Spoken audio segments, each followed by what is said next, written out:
Yeah, and record on the other fucking thing as fucking well. Yeah, I can see the audio on the. Because we did a podcast with Jason Byrne, an hour and 15 minutes, no fucking audio. Really? Yeah, really. So like, it was such a fucking nightmare. You can pick that. You can have that bottle of water sitting there, man. This is the kind of podcast where we like to show behind the scenes. Chill out. I'm not going to chill out. Suit. There's one thing you can say to somebody that's not going to work is to chill out. Look at this. Look.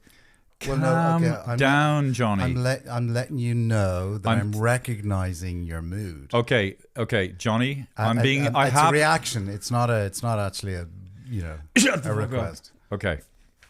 Thank you, Johnny. Could you hide your water, please? Okay, that was a joke. No, leave your water, Johnny. For God's sake, do whatever you want. Okay. It's Johnny O'Reilly. He's our guest. I'm just talking. But what was I saying before Johnny interrupted me?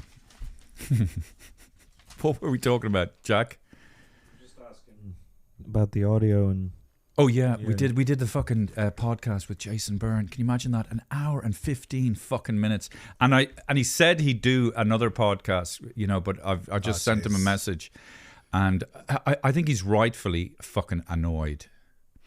But that is something spectacular. Have you ever done that where you filmed a scene? Because, by the way, sorry, Jack, give us an introduction. Let's get into it. Ladies and gentlemen, welcome to And That's Why We're Not Together, starring David McSavage and not here today, Hannah Andrews. Thank you very much. Thank you very much. Welcome to And That's Why We're Not Together. Hannah is away with her boyfriend in Portugal, and my guest today is Johnny O'Reilly, director, journalist, all-around nice guy, and my princes Jack and Daniel on sound and video. Yes, have you ever done something like that where you've recorded a really good scene, you've got a great fucking take, and then you check and there's no fucking video, no audio, and you feel like eating your own arse? No. Sorry. Well, I can imagine what the feeling's like. Oh, fuck off, Johnny. I'll try and imagine it. Yeah, it feels terrible. Some really quick news. Daniel works as an extra, and Daniel, my son, my prince, was up in Ardmore Studios yesterday, and he was working with an actor called Anthony Hopkins. Anthony motherfucking Hopkins. Great. Talk about a name drop. Yeah. I mean, that's it. I remember the first time I saw, I'd seen him before, but I saw that film. Did you see the film when it came out, Silence of the Lambs? Yeah. And I was in, do you remember where you saw it? No, I don't. Actually. I was in Amsterdam, and just that scene. What is? Did your daddy smell of the lamp? You're only one generation away from white trash. It was fucking brilliant. I was a bit drunk on tequila at the time. I'll never forget it. But my son, so vicariously, I have met Anthony Hopkins, or what do they call him? Tony, is it? Yeah, Tony. Yeah. And did you have any kind of interaction with him? Yeah, well, he said, I was dressed like 1930s kind of Londoner, but with a big overcoat, but I kind of looked like a gangster. Okay. And he kept saying, you look like a gangster. He said to you? Yeah. And then I was like, how you doing? I was doing the but where was the film set? What do you mean? Like, well, where was the film? Was it set in Brooklyn? No. It was 1930s London. Like, why are you doing a Brooklyn accent, Daniel? Because he said I look like a gangster. Yeah, but they look like the gangsters were in London. I don't know. He found it funny. Okay, let's do it again. Yeah, I know. That's the first thing that came to my head when he said gangster. I think it's because I'm watching The Sopranos. So no, right. That's why. Yeah, you should have gone up to him. Sorry, Tony. I'm aware of the fact that we're in London. I just was been watching The Sopranos, and I should have done I know we were only improving, but I just want you to know that. I don't think Anthony Hopkins is as neurotic as you are. So I just had a fucking croissant, right, and I need to drink some water to get rid of it. Talk to Jack and Daniel. Well, Mr. Johnny, Mr. Jack. How are we today? How's everything going? Yeah, very good. Very good. Yeah. So how long have you known David for? I've known David, I think, for about 15 years, 20 maybe. When did you meet him? I was commissioned to make a DVD that David was in. And that could have been good, but you fucked it up. we were mostly just filming him on stage, and then we decided to add some sketches in there. So I think it was one of the early Dave McSavage sketches. Oh no! And you probably got paid way too much, definitely, because I got paid fuck all. Can you for reveal that how much you got paid? 20 grand probably. Yeah, it was about 15 or 20, 15 grand to make the whole thing. And Yeah, but he got- no, but how he- much did you get, David? Fuck all. How much roughly? I can't remember, but you're selling DVDs. You made money out of the sales of I got DVDs. fuck all for the whole thing. It was just Johnny. Fair Like, play, Johnny. Show business. You know what I mean? That's the thing, by the way. Fuck off, larynx. Get out of my fucking mouth. That's the thing. People are so desperate to get a gig, to get a contract, to get anything, that they'll sign, and then because the first few gigs I did in Vicar Street. Anyway, I'm just saying I get paid way more playing in the Olympia. Sorry. That's amazing. I ate a fucking croissant, and it's just fucking my throat right now, and I can't even talk, and I've got so much to say. It was more the consistency of like a pain au chocolat, so it was like an almond kind of. So that was pretty cool. Daniel, my son, had an interaction with Tony Hopkins. Do you reckon like he'd recognize you now if you bumped into him again? Possibly. I don't know. Do you think you should hang out with him now? You should be his mate. Hi, Yeah, Tony. I think so. Yeah. Do you remember Yeah. Can you mention the film that it is, or what can you or can't you? Yeah. I think I can say it's like for a show called Freud's Last Session.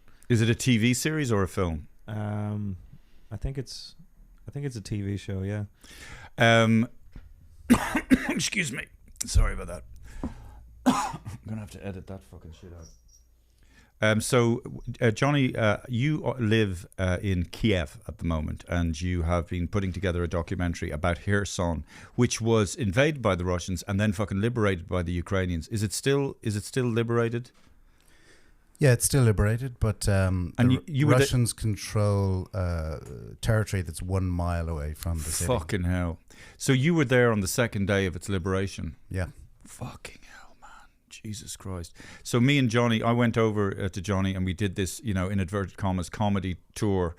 And we went from Lviv to Kiev via a few towns. Like, what was that town where the women were really stunning? Vinnytsia. Oh yeah, Vinnytsia. Which 2 months later got severely bombed. Yeah, they've all been bombed, all of them. Oh right, including right. Lviv. Yeah. Chernivtsi was the most beautiful. Do you remember all the cobblestones? Yes, Chernivtsi. And then we went to a place called Mushun. And I remember, when coming back from Ukraine and trying to describe what war is or the devastation caused by the Russian army, like just the whole logic or the planning from the Russian point of view. Okay, we're invading Ukraine. How do we let the Ukrainians know that we run the show? This is year zero. It's us. They just destroyed like every fucking building in a huge area. But even saying that, it just doesn't. I don't know. What do you think, Johnny? When we went to Mushun? What did you, you've been around it. Well, have you got a better way of conveying? Mushun was one of the villages that was near a very important aerodrome that the Russians needed to secure in order to bring in tens of thousands of soldiers to assault Kiev. Right. So the town of Mushun was very heavily defended by the Ukrainians. Gotcha. So they would have been lobbing artillery over towards each enemy's position, and that's why Mushun was destroyed. Can I ask you, how far away are the artillery when they're destroying those? So we were in Mushun and we saw all those houses. How far away would the artillery be? So most artillery is between 10 and 20 kilometers. Fuck me. Away, but they would be that accurate? No, but you have mortars which right. are much closer, and obviously you've got handheld anti-tank munitions, mortars are anything from 1 kilometer to 5 kilometers. So that was at the start of the war when they were bringing all the troops in. Yeah. And you remember that scene that kind of you're looking at it playing out, and you're thinking, really, they put all their army onto one road. It looked like, and it was like 40 kilometers long. Yeah. What was the logic of doing that, do you think? Well, Putin, he's not that smart. He's not that smart. He decided that it was more advantageous for his strategy to keep all of the mid-level commanders unaware of his plans until the last moment. So you can imagine being a mid-level Russian commander and you're told, okay, tomorrow you're going to invade Ukraine. They have like 24 hours to prepare all the food, all the fuel, all the planning, all the communication with other commanders. None of that happened. So they all ended up in this 40-mile long traffic jam, essentially, and sitting ducks to the Ukrainian artillery. Sorry, Johnny, I love this, right? You see, my understanding of war is fucking, like, I've heard a lot of commentary on it, but, my understanding is, okay, soldiers there, and then soldiers over there, and you're just firing at them. But there's, in the same way, you need to plan. You have to have backups. You have to have escape routes. You have to know the country. You have to try and figure out where the enemy is. And those Ukrainians, they're smart as fuck anyway, but it's their country. Like, you go down to...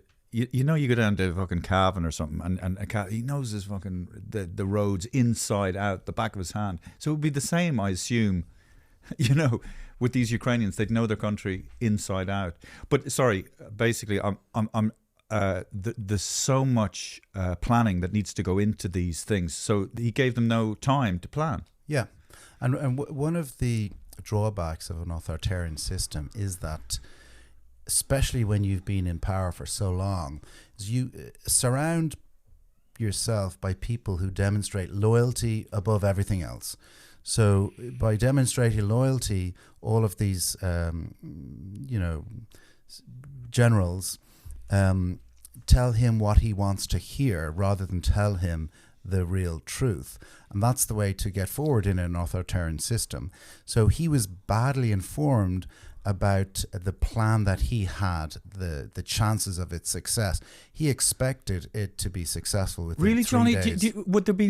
I know that, yeah, sorry. But really, Johnny, do you think would there have been nobody in his entourage militarily who he would have respected on some level? Surely there would have been guys who's been around and say, look, the best way to do this is to... Would nobody have told him? Like surely the plan didn't come from him, did it? I think it would have come from him. Well, there probably would have been other different groups and different opinions within the hierarchy.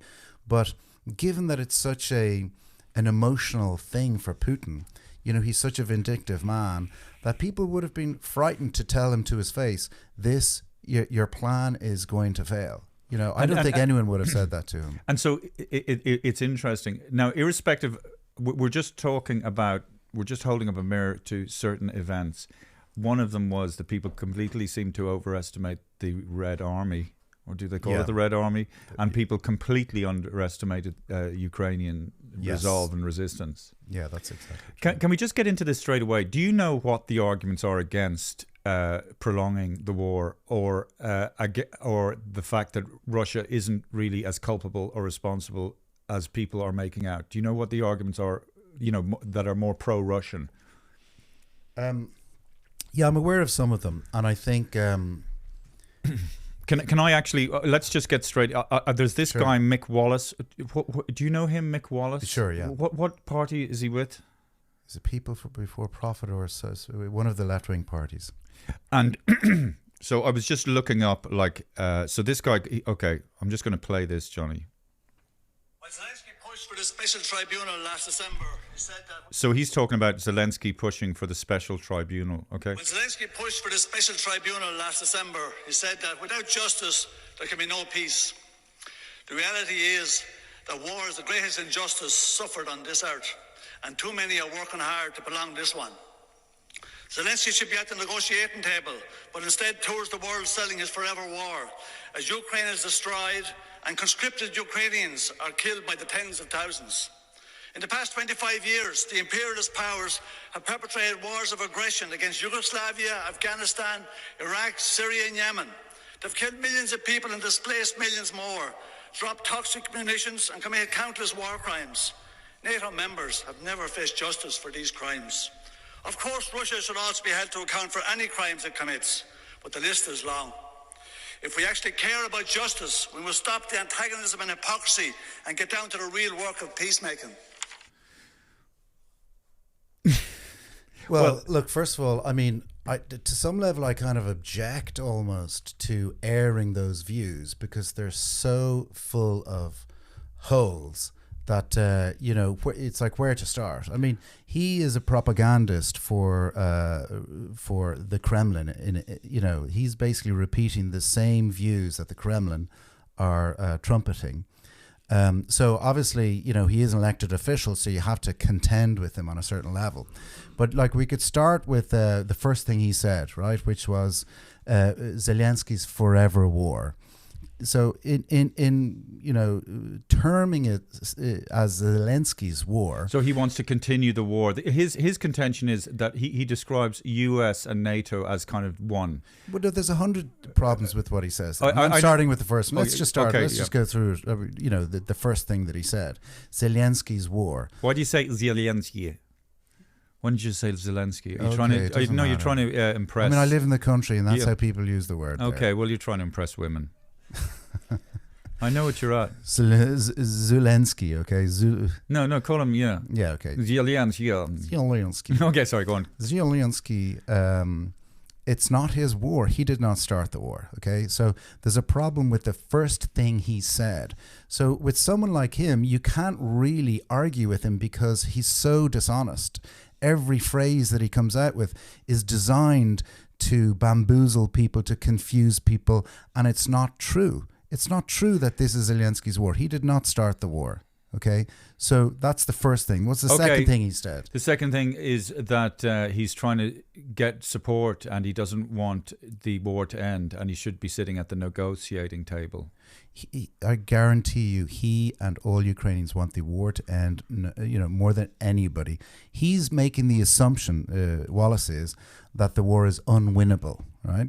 That if Ukraine continue to fight the war, they're only just going to prolong it. So no one knows if the war is winnable by the Ukrainians or not. And he's saying that NATO, this is their kind of what they do. They don't want to win wars. They just want to prolong them because of the industrial military complex and that there's a small amount of group of people who are making lots of money. No, let's take Yugoslavia for an example, right?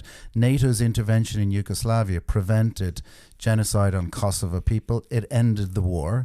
It didn't actually, when the Americans and the British and the NATO bombed Yugoslavia, they didn't kill that many people. They just demonstrated the will, which was strong enough for the war to end and for Milosevic to ultimately to fall. Milosevic ultimately was put in front of the International Criminal Court and got his due justice. So NATO intervention in Yugoslavia saved thousands of lives. And what is NATO? NATO is a treaty organization. It's a treaty. It's not a country. So the way he spins it is that NATO is this kind of, you know, monolithic country that has its own you know, nefarious policies about prolonging wars. It's a treaty organization. The decisions are made not by the head of NATO, but by countries like France, Germany. In the same way that he's a mouthpiece, you reckon, for Russia, would he say that you're a mouthpiece for NATO now? Maybe he would, but like he's... would you beat him in a fight, do you think? I would, yeah, definitely. Jesus Christ. There you go, Mick Wallace. There you go, you know, Mick. the gauntlet has been thrown down. Come on if you think you're hard enough. No, but I think for anyone from, where's he from? Southwest Ireland, who voted him in, please, you know, have another think about what he is and about who he is and what he has been saying, and do not vote for him at the next election. Okay, can I also say, when I came back from, I was going to say when I came back from NATO, when I came back from Ukraine, I was talking to one of my neighbours and she was saying that Russia's hand was forced. Okay, this is whereby because NATO was expanding, that Russia felt threatened, and Ukraine was promised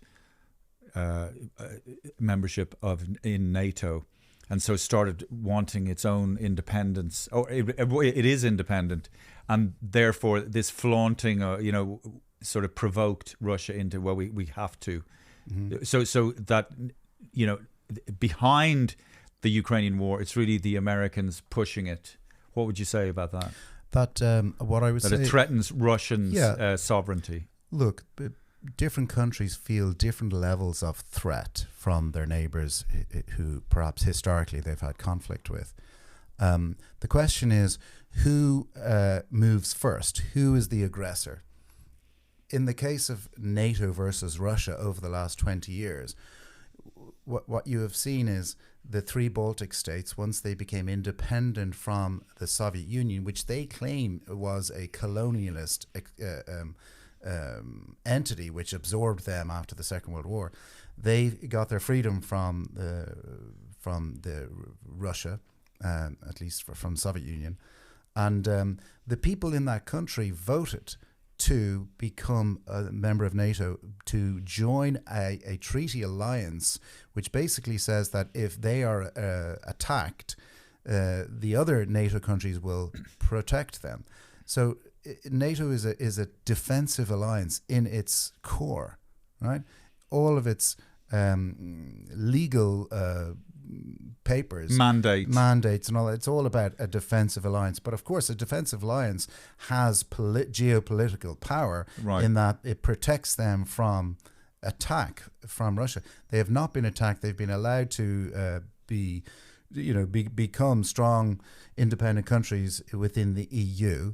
So now, do they pose a threat to Russia? Are there Estonian troops threatening to spill over the border and take over towns in northwest Russia? No, they're not. So NATO is not posing a threat to Russia.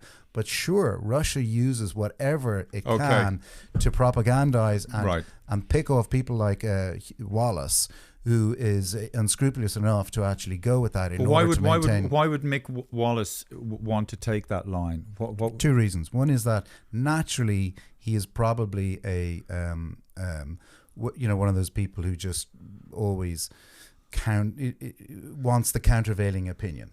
He's, what's the word? Oppositional. No, there's another word. Well, you mean in a debate, he just wants to take the opposing side? Yeah, exactly. Or Contrarian. Thank you so much. Naturally, underdog kind of thing. A lot of people are natural contrarians. So they take up this view. I'm a fucking contrarian. Possibly, yeah. What do you mean possibly? Probably. And by the way, can I just also interject? This is very interesting stuff. You really annoyed me because I know Johnny, and he said to me that I should edit this podcast, which to me meant like he finds it boring. And I'm thinking, actually, Johnny, what do you Johnny, do you listen to podcasts? Hang on a sec, shut the fuck up. Okay. Boys, no, stand back. Do you listen to podcasts? You see, so shut the fuck up. I'm not going to take. No, you don't. You don't. So you know what I mean. It's like take two podcasts. Which ones? Don't tell me. Why wouldn't you tell me? Why wouldn't you tell me? Why you? You're such a spy. Do you know that? You are such a fucking spy. You can't tell me anything about anything. I like what is it? Fucking dominatrix, underground, spank my arse. The one that Alistair Cook does. Well, he's brilliant. Yeah, that's the one I listen. Well, listen, we have our fans, and we are still, I guess, learning about this discipline of podcasting and crystallizing our thoughts, and in the absence of it being funny, just being interesting, and people are enjoying jumping on board and going on this fucking journey with us, right? And we're not going to edit stuff out, Jack, are we? Hell no. Where were we? Because I was sorry, I did get sidetracked. What were you talking about there? Can you remember? You were. I was asking you, why would Mick Wallace or people like him take that contrary opinion. And sometimes, I know what you mean, sometimes people... Well, he's famous. Look how famous he's become because of his contrarian views. Also, the Russia identifies people like him and provides them with platforms. Okay. There are dozens of these... but also maybe get-togethers and workshops and conferences that platform people like him. They used to be funded by Russia. Right. They're not anymore because of the war. So Russia has been. He's been on RT and Russian TV quite a lot. So have we. So have you. Yeah. So have I. Because Johnny was part of the Irish festival in Moscow. Because you lived in Moscow for quite a long time. Yeah, I mean, years. you love you love Russia. I mean, I love Russia. I mean, you enjoyed your time in Russia. Yeah, I do. Yeah. Yeah. When I came back from Ukraine, like I was saying, my neighbor was... Oh, yeah, no, I said that, for God's sake. But I was quite shocked to think, because when I was in Ukraine, it looked very simple what was going on. A big country had invaded a smaller country because the bigger country thought, who the fuck is this Ukraine, thinking it wants its independence. That means that NATO and the West is getting closer to us, and it's just fuck that. If we're not going to draw a line here, they'll become... What did they think was going to happen if Ukraine did become part of NATO? Then what border would there be? Another province that might want to claim its independence? Are there other provinces is that the right term? Provinces in the Russia regions. Yeah, look, there are so many different reasons for this invasion, but the way I see it is that the primary reason, the first one, is Putin's real fear is of the opposition movement at home. His real fear is that he will be caught out for all the lies that he has spun within Russia. Right. There's no real, centuries long conflict with Ukraine in the same way that there has been between the Croats and the Serbs, for example. And the Irish and the British. So he needed to ensure that Ukraine remained in the Russian orbit, that it didn't become part of the EU, that it didn't become westernized, that it didn't give fuel to an opposition movement in Russia to move against Putin. And that's why for the last 20 years, slowly and surely, he's been repressing any opposition leaders. He's been taking over the media. Everything is about securing his position and the authoritarian regime that he's created. And do you think, what I was also surprised was by how fucking tough the Ukrainians are, like the soldiers, coming from Ireland, right? Hey, how you doing? Poland, and then there's this change in atmosphere. And then you look at the eyes of the soldiers and you think, fucking hell, those guys have seen some battle. I mean, it does change. They're in war mode. But I'm thinking, I guess, is that in all of us? I suppose. Do you think it would waken up in all of us? I think it would. If our country, we're fighting for our very existence? I think it would, yeah. But the Ukrainians have had more experience with it. More experience in their DNA. Like, if you think about, where were even in history of humanity, there were more people killed on that territory in the Second World War than any other war in the world. So they're used to fighting for their freedom every century for the last 400 years. And it's really, I'd love to convey the steely-eyed determination. There was that Finnish Formula One driver, I think was it Nicky Häkkinen, Jack? Mickey Häkkinen? Kimi Räikkönen. Who's Nicky? Kimi Räikkönen. He has that fucking look.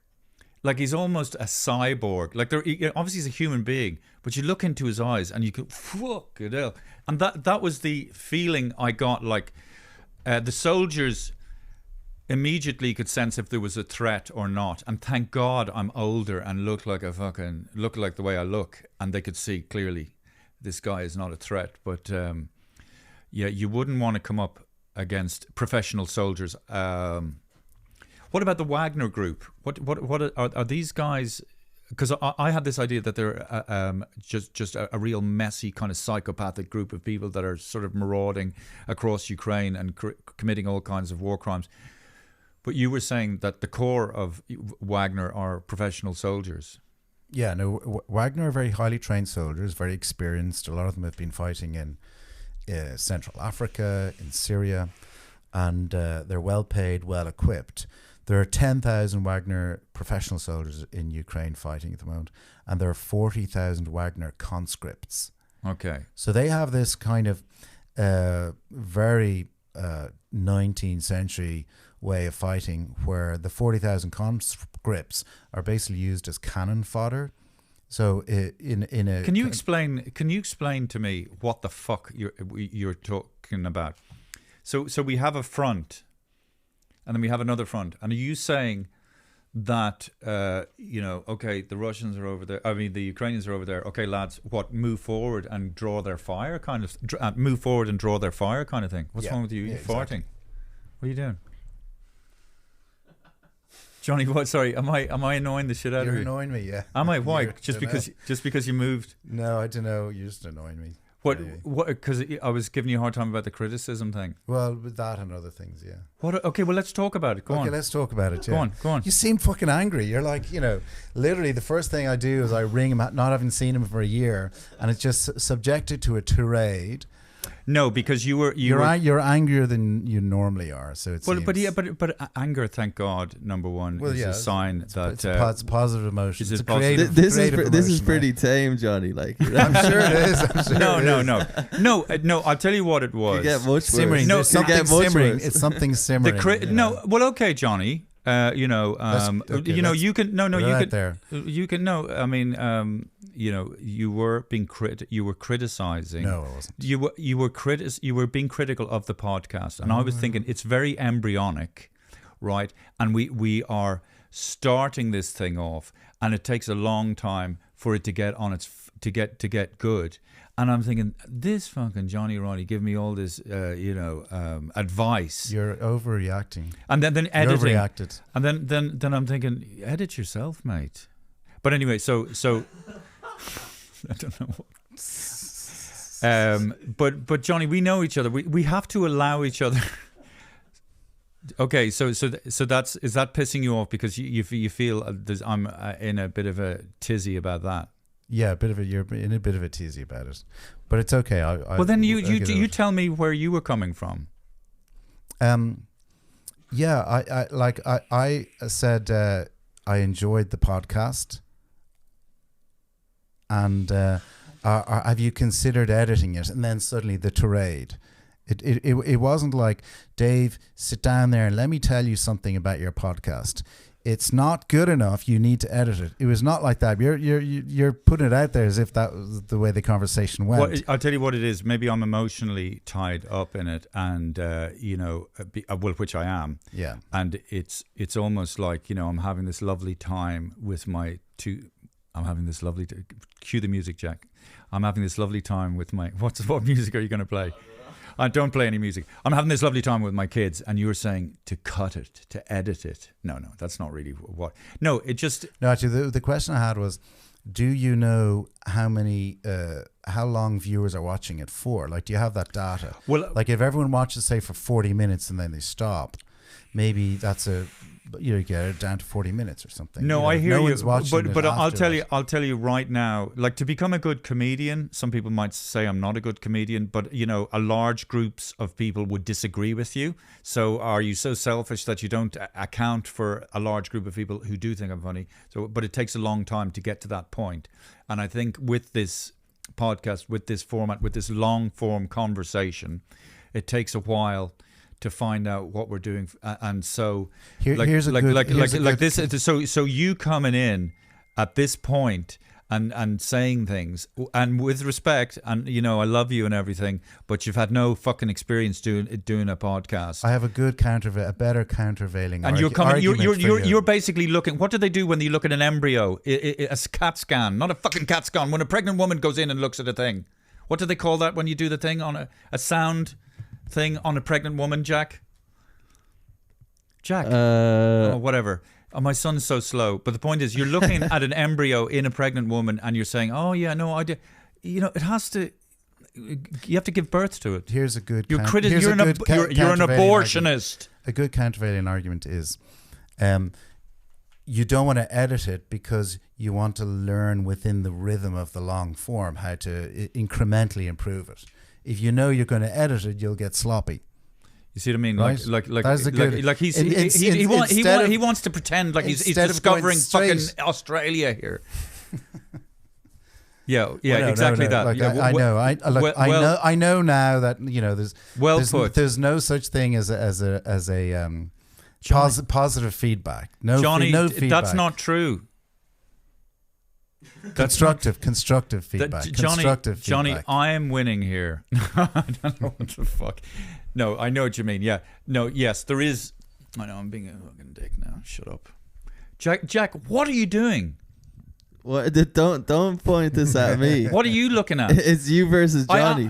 Johnny versus David McSavage. What right do you, here. what do you call it? A sonar? You know, when you're looking for a baby. A pregnancy? I looked at it's just a pregnancy No, scan. it's a sonar. What's the equipment used? Yeah, Or what? there's a piece of machinery, and it's called a You were asking what's the pregnancy scan called? So sorry, ladies and gentlemen. I mean, I've never. Ultrasound. Thank you. There you go. Oh, that's ultrasound. Isn't that a David O'Doherty joke? Who are the best people in the hospital?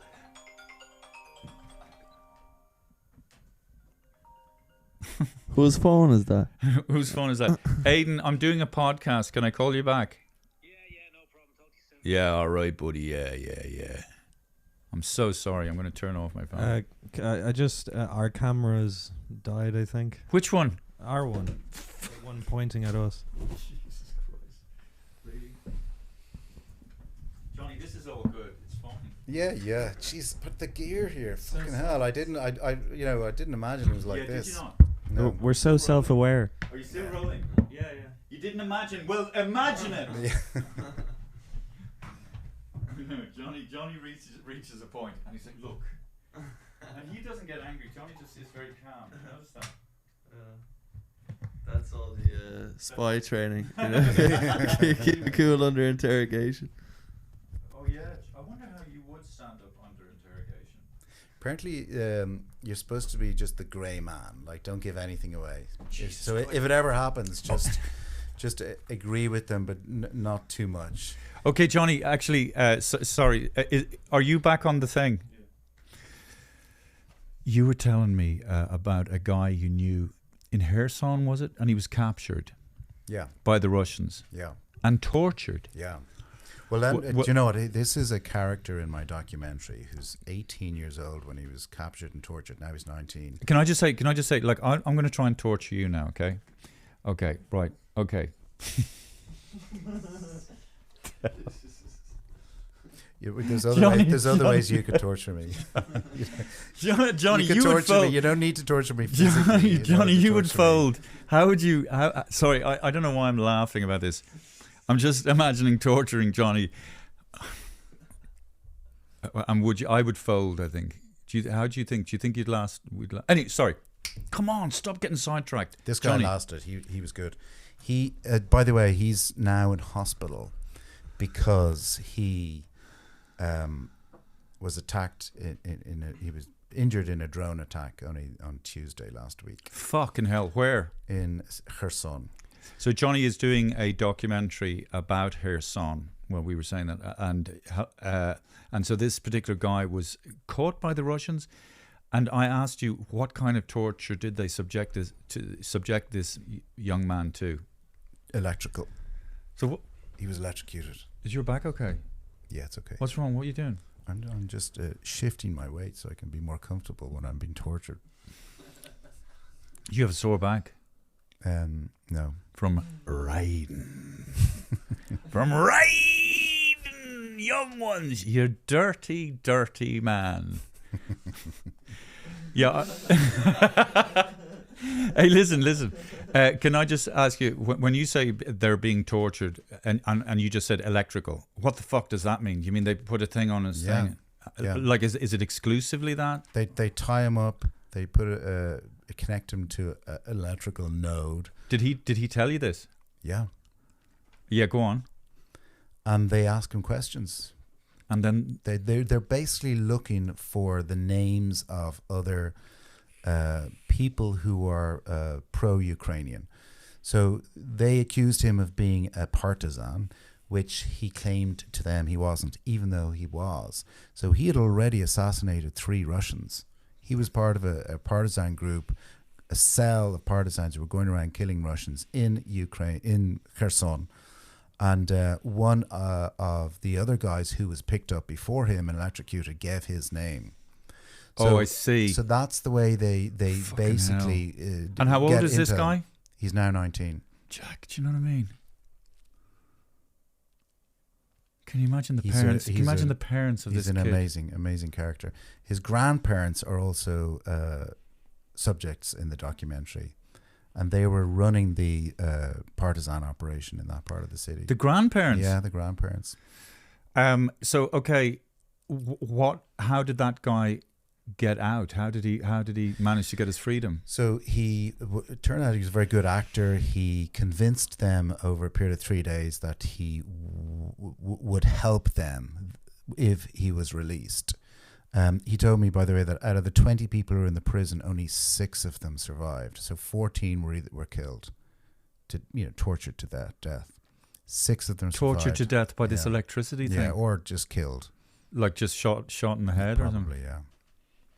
Wow. So he was released, and the next day he posed as somebody else using a false passport and left the city. Went through 15 checkpoints and luckily managed to escape. And he rejoined his army battalion outside the city to get trained up and lead the charge to liberate the city. So that's where I met him, and I started filming him. And we went into the city. He rejoined his grandparents, and for the last couple of months I've been filming him and a few others there. But his job was to go around a little motorboat through the waterways south of Kherson and evacuate the dead and injured bodies from the Ukrainian front lines. Very dangerous job because the Russians have drones over all those waterways looking for targets. And the other day, he was with 2 other guys in a boat. As soon as they moored on this little island, they looked up, they saw a drone. Drone dropped a very small little bomblet on them, but it was very accurate. Just blew up 1 meter away from them. And dozens of these tiny little darts went everywhere. Have you got? Did you say you? I don't have it, sorry. All right. Yeah. So he got a dart lodged in his head. And it looks like it's going to be too dangerous to extricate it, so he's going to have that for the rest of his life. Was anyone else killed in the 2 other guys, one was 21, one 22, and one of them was particularly badly injured. Valak is his name. He's going to be back fighting in the next week or 2. But the kid with the dart in his head. Yeah. Fucking hell! But like, even the way you sort of brushed over the fact that this young guy Valak is, and there's 20 hostages, and only six of them survived. Like, I mean, the day-to-day reality of living in and hearing the scream. I don't know what the screams in this place that they're being kept, and the creative brutality and torture and fear, and the breaking point that people reach. I mean, I don't know what to say about it. Like, I mean, and that evil is in all of us. Yeah, and it's really interesting to see how people have been dehumanized, not so much by the experience of war, but by the propaganda. So, do you mean desensitized or dehumanized? Well, sorry, desensitized, but also their view of the enemy is that the enemy is dehumanized. Yeah. So it's morally easy for these executioners to kill prisoners of war because the information they've received about them is that these people have been living like animals and have been killing our own people. So it all starts with propaganda, which in Russia is off the scale. Like the Russian government is the mother lode of propaganda, and it's exported everywhere now throughout the world, including to someone like Mick Wallace, who has gone with it and is acting in the interests of the authoritarian regime in Russia. Are the Russians accusing the Ukrainians of torturing as well? Yeah. Now, look, obviously there is, quite a lot of similar acts taking place on the Ukrainian side. But when you look at the evidence analysed, for example, by Human Rights Watch, Amnesty, nothing compares to what's been happening on the Russian side. Much, much worse. Fucking hell. Did you want to ask a question, Jack? Did I look like I did? No, but what was going? Well, you're into your history and everything. Yeah. I was just thinking about that there. That's mad. But it's actually interesting. I was watching something about the how Ukraine actually started as a country, and it came from Cossacks, right? Yeah. And I saw that there was this is back in, like, I don't know exactly, 1600s, and this was when Europe was in the feudal system, and if you were a peasant you had no rights, and it was a very hard life and everything. And this was and apparently a lot of the Cossacks came from the Kingdom of Poland. Actually, at the time, a lot of people fled Poland and kind of created a free state of sorts to take people in and get away from that feudal system of like having an overlord and not being able to move place without their permission and all that stuff. So it's kind of interesting how it's how the country started, and then there's been a lot of wars, and now there's another war there, and it's kind of the center of a lot of conflict all throughout history. But the actual start of it was to get away from like the overbearing overlord systems. Yeah, the name Ukraine means Ukraina, on the edge. So it's a country that's been on the edge of competing larger countries for its whole history, including the obviously the Russian Empire, and it's a fairly the Ottoman Empire, the Austro-Hungarian Empire. I think for a long period it was under the Lithuanian Empire. So it's just been the killing grounds for all of these empires for 500 centuries. And Lviv was in Poland, wasn't it, for a while? Yeah. Or Yeah, it is yeah. a Polish city, or was it? Well, that's like so many cities all around that that region. Chernivtsi, where we were, that was in Romania before the First World War. Yeah. How long has it taken you to put together this documentary 6 about here? months. 6 months. And is it finished? No. Right. And where will people be able to see it? Well, it needs to be finished first, but hopefully it'll do the rounds of film festivals, maybe be sold to a platform. Yeah. Yeah, it's a feature doc, so... it'll be- Okay. Shout out to Netflix. Oh, Shout out to Netflix. Netflix, yeah. Well, so can you describe to people here, son? By the way, Ukraine is very big. Yeah, I mean, we drove from Lviv to Kiev. What was it? bigger than France. Okay, so it's huge, right? And also it's anyway. What was I just going to say there? Fuck, can't remember. I've got distracted and sidetracked. There's so many things to talk about. Fuck. What was I saying, Jack? I don't know. I was just curious, actually. What was the group of people you said, the very highly trained soldiers that go? The Wagner group. Are they what national? Are they like mixed nationality, or are they from Ukraine? They're Russians. They're Russians. Yeah. Okay, so they're on the Russian side. Yeah. Right. Okay. They're very ruthless. Like they are a mercenary group. Mercenaries have been used obviously since the beginning of history, and particularly in Iraq and Syria, they've been used by the Americans. But the Wagnerites really stand out because they're so important to the Russian effort in the East because the main army, the main Russian army, has not really succeeded in any of its tactical or strategic aims. So the guy who runs the Wagner Group has become quite politically significant. Lutsenko, is it? Prigozhin. Prigozhin. Yeah. So Prigozhin himself was in prison for armed robbery. And so he has a real natural affinity with these prisoners. So he went around to all the prisons and convinced, hundreds of the prisoners to actually join the war effort. And there's video of him doing that. Yeah. God, it's fairly fucking grim, isn't it? It's fairly grim, isn't Yeah. it? I mean, it's feudalistic, but that's what Russia is. It's a modern feudalistic state. In many ways, it hasn't evolved beyond Tsarism very far. And that's what this whole struggle is really about. It's about democracy versus authoritarianism. Putin is trying to protect that system because ultimately that's what keeps him in power.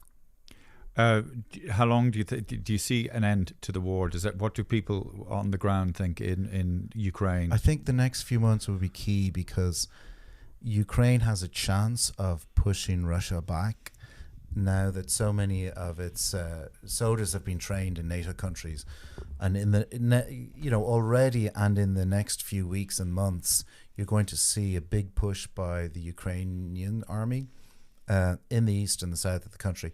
And if that's successful, then that could trigger a collapse of the Russian front and all the political consequences of that for Putin. But if they don't achieve that by autumn, then you're going to see China and Russia emboldened to try and force an unhappy peace onto Ukraine. And with the MAGA Republicans and people like Mick Wallace and others succeeding a bit more in kind of diluting any Western assistance in the long term. Because people are getting weary, aren't they? People are getting weary, yeah. And do you think are China sort of trying to play it both sides kind of thing, or they don't know? Yeah, well, I think China is soon going to be the biggest economy in the world. So they're taking. They're playing the long game of certainly positioning themselves in an advantageous position to be the peacemaker when the time comes. Sorry, I'm just being aware of the popping of this thing. I mean, yeah, I need to get a thing for that. Sorry. Yes. Sorry. How long have we been going for, by the way, Daniel? 54 minutes. It feels a bit weird doing Open the Cage, after because we do this trivia about Nicolas Cage at the end of every podcast, but it feels a bit weird to do it now. Well, I could ask a question. I mean, I don't know. Like, okay. If either Russia or Ukraine had a proper, a very good military strategist, could they not just win their war on either side? Well, I think that is a good question, actually, isn't it? Yeah, I mean, I think Russia could, and Ukraine does have a very good military strategist, but they don't have nearly the same amount of resources, money, arms, and people as Russia does.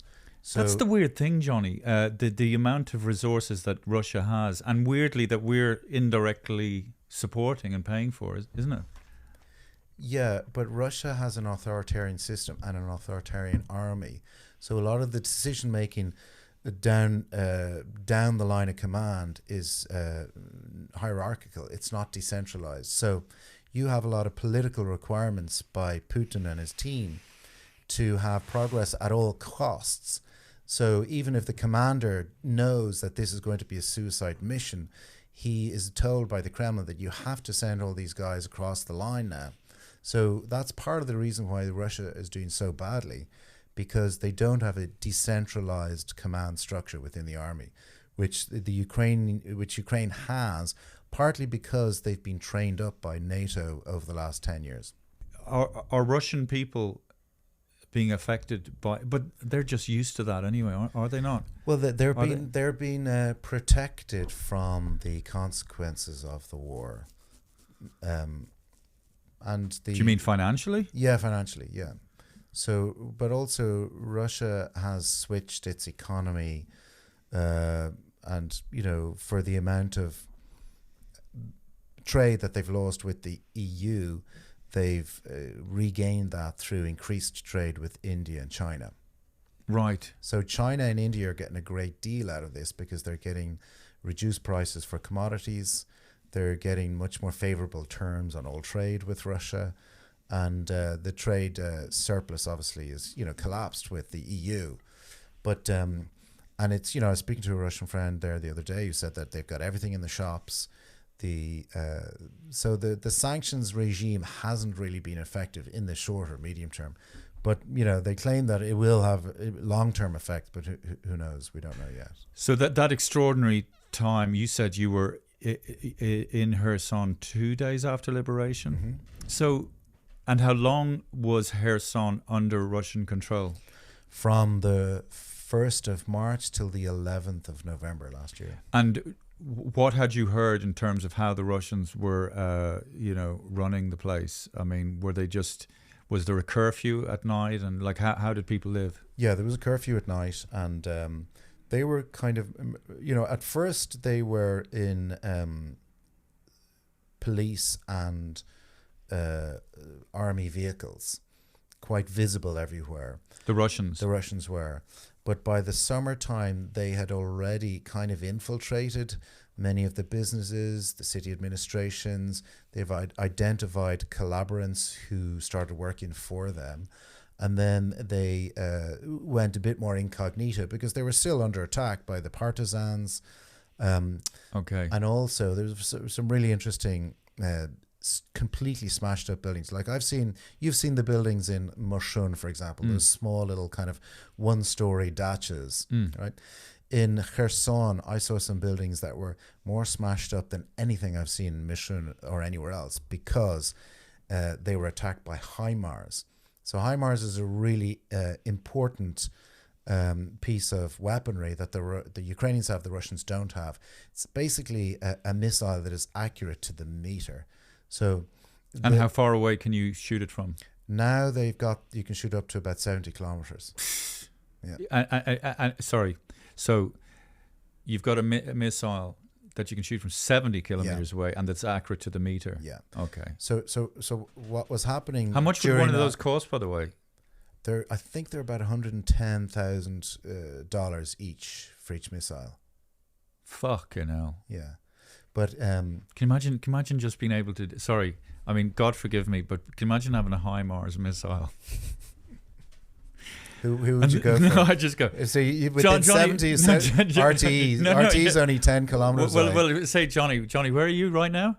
Oh yeah. No, just give me do what do you call that? Those things. Coordinates, and then just type it in. You could probably see it on camera. They probably have a thing where you can follow the thing. Well, no, what they have is informants on the ground in Kherson who identify homes where FSB generals are living or where there's a high concentration of Russian soldiers. Fucking hell. And they pass that information back to the Ukrainians who then, program their HIMARS. So there's one building that I went to, which was this beautiful architect-designed kind of Scandinavian-style mansion with like huge clumps of cement that were like blown 50 meters away. The whole building was just destroyed in one strike. And no one was killed but Russian soldiers in that strike. It was quite amazing when you see it. I'll show you photos. Oh yeah, put it on the thing. And was it the same as that other place where they left bodies lying out on the street? No. Where was that? We were there actually. Bucha, yeah. No, Bucha was a bit different because in Bucha there was a very vicious fight to retain the city. So when Russian troops were retreating, they caused all this damage and killed, dozens of people. But in Kherson, the Russians retreated before the fight came to the city. Yeah, I remember when we were in Bucha, somebody said, "Oh, they wanted to take us to where all the bodies were buried," and I couldn't. I was just sick. Mm-hmm. Just couldn't handle it. So you were there on the second day of liberation. Just let's talk about that. So where were you driving from when you arrived to the city? Oh, how big is Kherson? It's about the size of Cork. Okay, 300,000 people. Yeah. So from Dublin to Cork, you wouldn't get the HIMARS wouldn't work. Kilkenny to Cork. Kilkenny, you'd be in Maybe. Kilkenny with your HIMARS. Could you feel stupid? Actually, you'd need to get nearer, probably. Yeah. 110,000 euro. How did you get into the city? Were people with lots of checkpoints, I assume? Yeah, no, it was difficult, but I had friends who were commanders in the army, so they met me outside the city and got me past the checkpoints. Yeah. Okay, and so was there, you know, was there just this party on the streets Yeah, for a day or two? It was like, you know, winning the World Cup. Yeah. I mean, literally, just people cheering, throngs of people walking around, waving Ukrainian flags, coming up to me, coming up to every soldier they saw and just embracing them, giving them presents. I mean, I had all these little plastic boxes with food in them that grannies had kind of created that's to very just give to sweet. me. Were they not worried that the Russians would be lobbing, you know? They were worried, but I think the Russians had just retreated like the day before. So the bombardment started about a week later when the Russians had kind of regrouped. Fuck. So it's still under bombardment now? Yeah, constant. So there's nobody living there? It's about 20% of the population left. 20% of the population? What, like old people? Mostly old, yeah. And what would they be living in, basements? Yeah, well, I mean, they'd be living in their normal apartments, but I mean, it's still a very big city, so you know, Okay, by yeah. law of averages, you're going to be fine. If you're Law just of living averages, there, do if you know you're what I mean? living in your apartment, but still, you know, There could be a stray 3 or 4 people are killed every day by stray bombs. Yeah, in Kherson. yeah. Jesus. But that's within the city. Obviously, on the front lines, which is just outside the city, there's a lot more attrition going on. And where would you get those? You know those drones that you were talking about? That young lad who was 19 who got shot in the. You know, where are they drones that anyone can buy? Yeah, they're specially repurposed, kind of high end drones that cost $5,000, not $1,000. Right. You know, and they're repurposed with a little systems to Catch kind of system, to catch yeah. and drop things. Oh, so they can reuse the drone. Yeah, but drones are like they're almost considered like disposable munitions because they get shot out of the sky so much. Okay. Yeah. Yeah. I assume they'd probably try and disguise them, you know, or paint them a color. Well, no, they're very far away, so you can't Right, see them right. usually. So that was pretty cool. Being there on the day or the second day of liberation, their city had been, you know, but then again, it was only short lived. And when you got there, what percentage of the city? I assume it was probably only 20% because most people have left Kherson. Yeah, Like that's 20% of the population. Yeah. What's your conspiracy today, Jack? Do you want to play the your theme tune? It seems a bit weird doing conspiracy corner when what's going on in Ukraine is the worst thing ever. Sorry, yeah, go on. Stevie Wonder isn't Stevie Wonder isn't actually blind. Okay. Yeah, apparently. Now I don't know if it's true, but I saw a video where Shaquille O'Neal said he was in a lift so the lift came up. He sees Stevie Wonder's in there, so he goes inside and he's like, you know, he was thinking in his own head, like, is Stevie Wonder blind? So he just stood there, and he knows him, and he just like stood there and see if he'd say anything. And then Stevie Wonder goes, "What's up, Shaq?" You know? Yeah. Okay. Stevie Wonder is blind. That's correct. No, but apparently, like, it's an actual known thing that he's actually not blind. Yeah, and Paul McCartney's dead, and Ray Charles is not blind either. It's a marketing ploy. Yeah. What was your conspiracy? I met this woman from Donetsk, and she told me that the reason COVID was invented by the governments of the world was because they want to erect public cameras all over the world to capture people, or to basically capture people's images. And in order to capture the image clearly and properly, they need people to separate from each other. If everyone's kind of crowded together, very they good. won't be able to see it. Yeah. So it's all part of the introduction of 5G. So Yeah. That sounds a bit like reverse engineering there. But yeah, all kinds of conspiracies.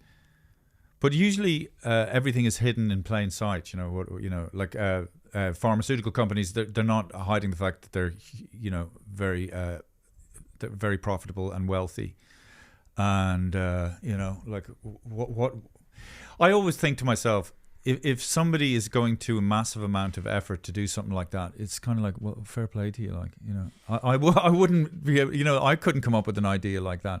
I mean, yeah, it's illegal, but like, if somebody really wants to take over the world, if they're that desperate, I mean, you know, like I find it difficult enough to earn a living and take over the world, kind of carry on. Yeah, you definitely need discipline for that, you know. So yeah, like the Irish would so never. The Irish would never. Essentially, Putin's got great discipline, doesn't he? Yeah. He does have great discipline, yeah. Do you think he has good discipline? Oh yeah. I'm actually curious about this. So what's his real goal with Ukraine? I mean, I get the Black Sea is a very valuable point, but it seems like they've got that locked down pretty well.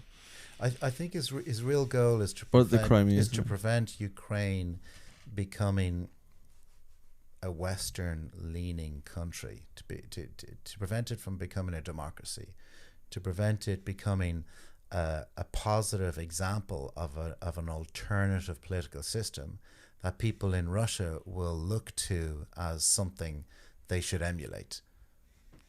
And it's what many people in Russia want, but is the big threat to him at home, the threat of democracy. Mm-hmm. And some people say that there's a lot of ethnically Russian people in Ukraine, and what would Yeah, that's true. Yeah. so but would you say the majority of them probably wouldn't want to be part of Russia, or would they? The majority of them want to be part of a democracy. Yeah, They want to be part of Ukraine now. I mean, there were quite a few pro-Russian people, a lot of pro-Russian people in places like Odessa before the invasion last year, but they all changed to a pro-Ukrainian position, knowing what Russia had just turned into. Like the other, you know, tragedy of what's happened since the invasion is that Russia has turned into a full-scale totalitarian state now, whereas before it was just a repressive regime. Now, you know, you like, I have friends who are dead scared of sharing anything on Facebook because they can get arrested for that. Do you think there could be some sort of civil unrest in Russia? I mean, there is already civil unrest in Russia, slightly, isn't there? Yeah, well, I think there could be, and I hope there will be, but I don't think it's going to happen until there's a defeat of, you know, significant defeat of Russia in the battlefield in Ukraine, because Putin is very associated with that war, and to date he hasn't lost it yet. But if he does, then I think very quickly you will see his political power dissipating.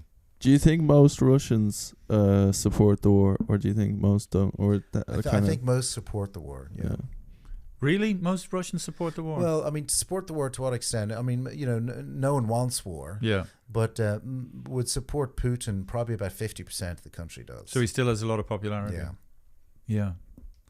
That's interesting. But you were saying that Russia have all these resources, and I feel like Ukraine are a little bit like the underdogs or something. And so, like, how is Russia not won already, or is it? Because they don't have effective leadership. And I think in something as complex as a war, not only do you have to have effective leadership, but you also have to have principles which are true and real that flow into the decision making. Brilliant, yeah. And yeah. Putin's reason for the war is based on a lie. He's telling his people one thing, but the reality is very different. So he's telling the people that the war is happening because they need to denazify the country, that it's full of Nazis, it's full of dehumanized Ukrainians who are killing our children. And that is the way he gets his people motivated to support the war, but the reality is completely different. So there's always going to be that kind of dissonance at any of the decision making down the layers of command within the army. So it's crippled by that in the one sense. The other sense, it's crippled by an inherently hierarchical system where decisions that need to be made on the ground based on, you know, the environment are actually made by politicians in Kremlin, while in Ukraine the lower level commanders are given a lot more decision making powers. How do you think you'd be in a war situation? Would you be able to fire weapons? Yeah, I think it would actually. You violent bastard. Yeah. So yeah, me and Johnny did a little mini tour of Ukraine, and we raised 10,000 euro, which was great, and we were traveling around Ukraine with your girlfriend at the time. I felt like a fucking spare wheel. And then I brought this one, Anastasia Sill along to be like a buffer zone between me and the horrendous displays of affection that was going on. Actually, no, you weren't that. You were cool. But actually, Anastasia was. It was good to bring her along, and I brought her over here to do gigs in London and Dublin. But yeah, it was weird going to those small little towns, and they didn't really know that. I can't remember how we organised those gigs, but we. It was all last minute. It was all fucking last minute. So literally, we had. I think the decision was made about 2 weeks before you arrived, and we didn't know what it was going to be, where it was going to be. So, my girlfriend at the time, she just basically rang around different venues in different cities. Your girlfriend at the time now, who's now pregnant. Now pregnant, yeah, with twins. Yes, and they're definitely not yours. Definitely not mine.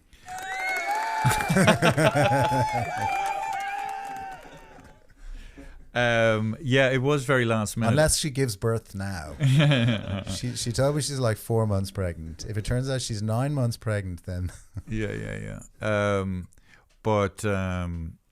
We arrived to these towns, man, and I had to do like street shows to gather an audience, and of course, you know, the language thing was ridiculous. Where was that nice little town? Was it Chernivtsi? I think it was. Oh yeah, with that lovely walking street. Yeah, that was a really cool place. I mean, it's a beautiful country, Ukraine. Ivano-Frankivsk. Yeah, which one was that? Oh, I know that was the second town after Lviv. God, I remember Vinnytsia because of the beautiful women, and I remember Chernivtsi. I think. How many towns did we go to? We went to Ivano-Frankivsk, Chernivtsi. Where else? Vinnytsia and Kiev. And 5. Kiev. Yeah, Kiev. Kiev is cool as well. That square. You lived near that square, didn't you? What's that square called? Sofiska Square. Biden was there 3 weeks ago.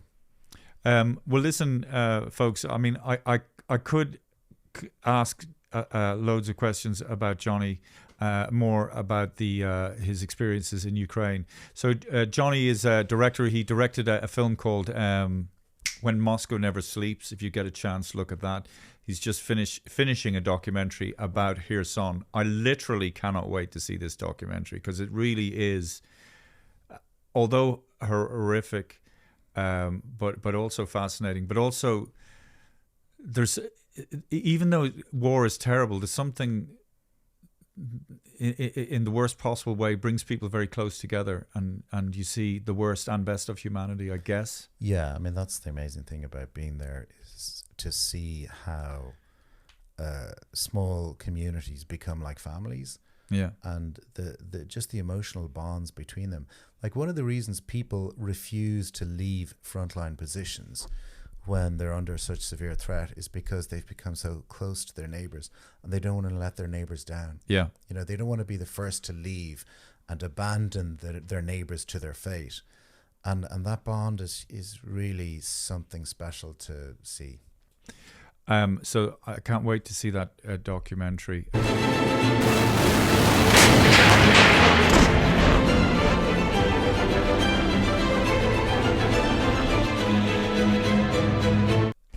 Thank you very much, Johnny O'Reilly, for joining us on And That's Why We're Not Together. A very fascinating insight, and I hope you remain safe over there I don't know. Thank you very much to my young princes, Jack and Daniel. Someday this kingdom will be yours when the king finally... Yeah?